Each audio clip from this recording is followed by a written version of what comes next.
good afternoon. It seemed appropriate at a conference called RAPID, the premier conference on additive manufacturing 3D printing, to talk about the activities of a public-private partnership, which is what America Makes is as a National Additive Manufacturing Innovation Institute, and our role in accelerating the technology, specifically in the United States. And to give some context, we're on a mission.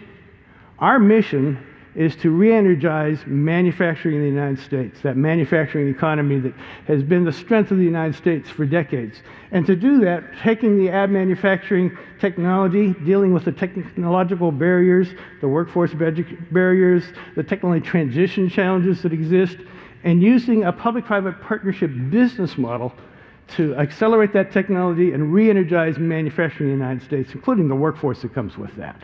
So going very quickly, public-private partnership.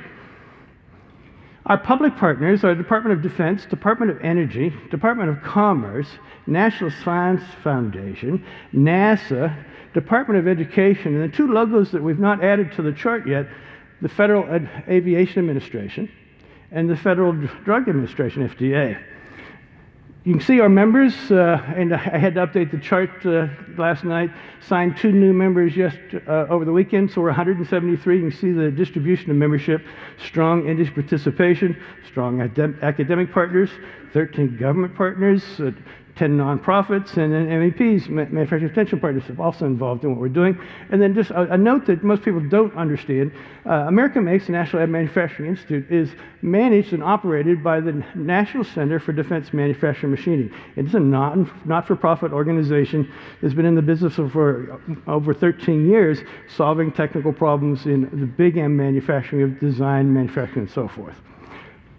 So what does a public-private partnership look like if it's going to be successful? What's that framework for success? Obviously, it begins with a constituency for collaboration, a group of public partners and private partners working together with a common objective and a common drive to solve problems.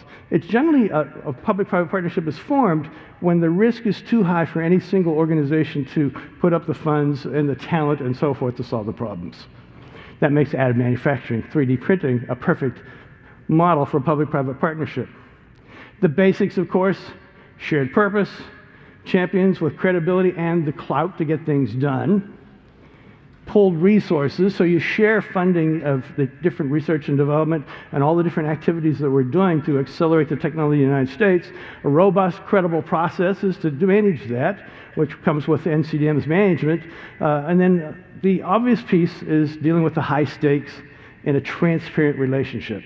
So it's a very open public-private partnership with deep partnering, deep levels of trust, actually working as a team. And it's also interesting to me to note in the word collaboration, if you look at that carefully, it's co-labor.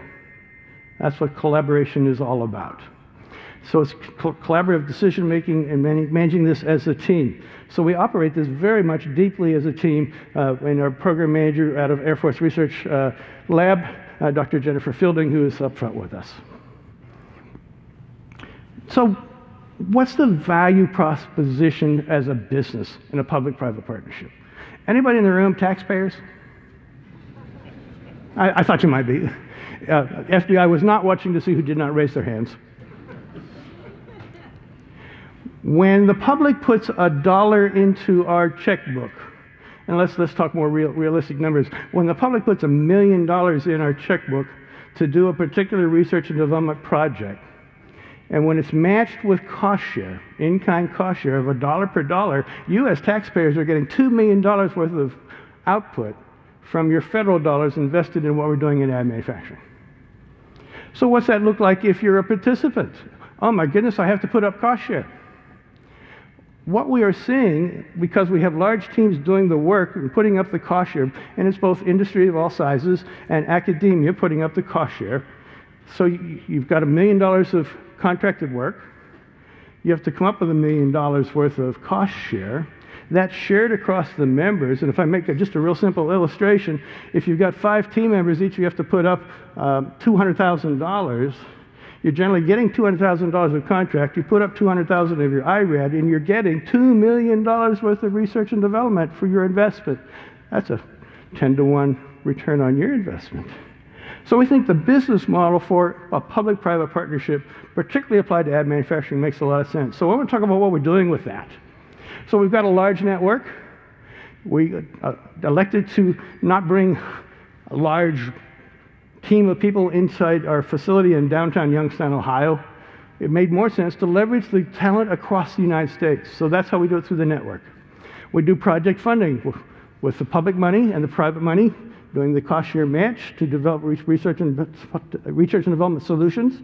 We transition that technology to our members, and then we also invest in workforce readiness, making sure that the talent is there as we accelerate this technology in the United States. Very critical, important piece. Our value proposition, the public-private partnership, then begins with robust additive manufacturing road mapping. It's one of those deals, if you don't know where you're going, any road will take you there. So we use road mapping as our investment strategy. And then we provide opportunities to participate in the funded projects with our members. We provide members access to the consortium-developed intellectual property. It's owned by the people doing the work. We don't own it. It's owned by the people doing the work. And then we share that through our membership agreement with our membership. And if you look at the footnote, you're tapping into almost $100 million worth of research and development for your membership. And then the other piece I want to talk about with a couple more slides is what we're doing to coordinate additive manufacturing standards, specifications, and schemas. One of the things that's interesting about a public-private partnership, it took me a while to really grasp when we first thought about it, the power to convene. So we have convened some bodies to do some coordination of standards and specs and data schemas in additive manufacturing that I'll talk about. I hate eye charts. So why show you an eye chart? I want to share with you a nuance in a public-private partnership about road mapping. I've obviously shared you've got to know where you're going. It becomes our investment strategy. But here's the nuance. When you're doing road mapping through robust workshops and using the process that we've developed over the last 3 years, and that those road mapping workshops are consisting of the public members, the private industry members of all sizes, academia that are members, grinding through what needs to be done. What are the priorities? What are the real technical issues? And then getting those laid out in an orderly fashion, time-phased. So when it comes time to do our project call awards, and when it's based on the roadmap, how do we have confidence that the industry and academics will come up with cost share? The road mapping process validates these are things of common interest. There's a common interest on the industry side of what our public partners are needing. There's a commitment because of the prioritization to embrace and support those things. So what we see happening as a general practice is our members in the industry side are adjusting their independent research and development portfolio going forward to support the roadmap. So it's a very good public-private partnership tool with road mapping. And by the way, we also do that for educational outreach. So on the technology roadmap, we have critical technology elements, CTEs we call them. Well, surprise, the workforce and educational roadmap also has CTEs, critical training elements. And same model of cost share, public money, private money, academic money to accelerate workforce education in the United States.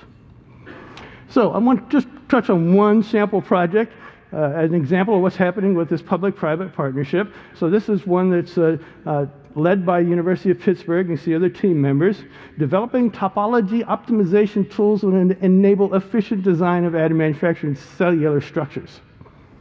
Isn't it interesting to note that is cellular structures for components, for hardware, and if you look at the graphics, body parts too. So it's enabling the efficient design of those structures in load-bearing parts, whether it be mechanical parts or body parts. And then ANSYS, one of our members, is already queued up with the infrastructure to commercialize this once the design work is done. Standards, specs, data schemas. We're getting a lot of pressure from our members, and particularly on the public side. We need to do something to get some more organization. It seems pretty ad hoc. There's a lot of great work being done with organizations like ASTM, et cetera, SME, et cetera. But we wanted to bring some order to this, and what finally was a tipping point for me is when Vice Admiral Philip Cullum, 3-star out of Navy Operations, said, something has to be done. We've got to have standards and specs and a more complete set of standards and specifications for additive manufacturing. And he said, American Makes is one that's uniquely postured to convene the group, not to write them, but to organize and coordinate a little bit better. So we've then formed up an advisory group for additive manufacturing standards, specs, and schemas. And you can see the stakeholders of industry, government, and the different bodies and NIST that are participating in that, plus academia. And we had an existing group on standard schema, and we've accelerated that. We've done some new staffing on that, and this is organizing, and we've got some trial things out within Excel of how you populate the database for the material properties in a repetitive, similar way for commonality in materials, data properties, and so forth. And then the next one I want to talk about is the one that we just recently launched in partnership with ANSI, American National Standards Institute. And by the way, I learned in January, I thought they were a SDO, a Standards Developing Organization.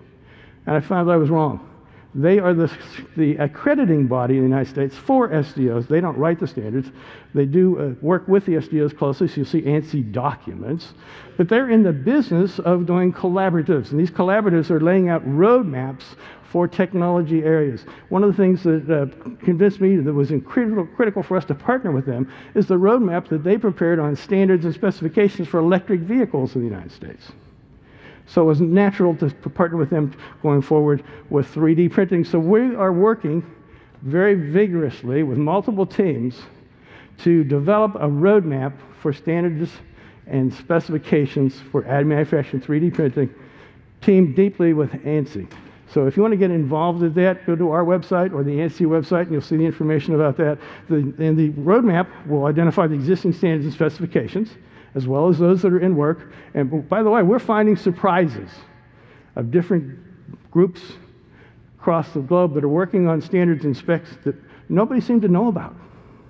One of them was some work that when I started pushing about where are the standards and specs being done on 3D printing of electronics, nobody's doing that. Well, I checked with IEEE and IPC, and yes, they are working on them. And then assess the gaps, make recommendations for priority areas where there need to be additional standards created. So we don't plan to write them. We plan to work with the SDOs and have them sort out which ones SDOs should work on which gaps, etc. And then a key piece to accelerate that process is to draw on all of you and all of our members to staff the writing of those documents and get them in place as rapidly as we can without doing something foolish.